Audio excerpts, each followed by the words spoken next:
నేను చూశాను ప్రతిపక్షంలో ఉన్న పార్టీ నాపైన తీవ్రమైన ఆరోపణ చేసింది. వాళ్ళు అధికారికంగా ట్వీట్ పెట్టారు. వాళ్ళకి నేను 24 గంటలు సమయం ఇస్తున్నా. 2,000 రూపాయలు నా బ్యాంక్ అకౌంట్కి వచ్చింది, నా జోబులోకి వచ్చిందని వాళ్ళు అంటున్నారు కనుక నిరూపించండి, లేదంటే ఆ స్టేట్మెంట్ విత్డ్రా చేయండి. ఈ రెండు చేయకపోతే చాలా తీవ్రమైన పరిణామాలు ఉంటాయి. లీగల్గా నేను దీనిపైన ముందరికి వెళ్ళాలని నిర్ణయించుకుంటాం జరిగింది. ఎందుకంటే ప్రజలు కూడా ఒకటి గుర్తుపెట్టుకోవాలి, వైకాపా పార్టీ అనేది ఒక అబద్ధాన్ని 100 సార్లు చెప్పి నిజం చేసేదానికి ప్రయత్నించే పార్టీ. 2019 ఎన్నికల్లో కరెక్ట్గా వాళ్ళ సొంత బాబాయిని వాళ్ళే చంపేసి ఏకంగా నింద మా నాయకుడు చంద్రబాబు నాయుడు గారి పైన ఆనాడు వేశారు.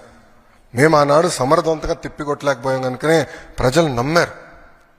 కానీ ఇప్పుడు చూడండి, చెల్లెలు చెప్తున్నారు ఏం జరిగిందో. సో అలా అబద్ధాలు చెప్పి ప్రజలు నమ్మించడానికి ప్రయత్నిస్తున్నారు.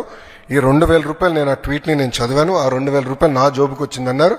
వాళ్ళు నిరూపించాలి, లేదంటే ఆ స్టేట్మెంట్ వెనక్కి తీసుకోవాలి, లేదంటే to the fullest extent of the law I will take action against them.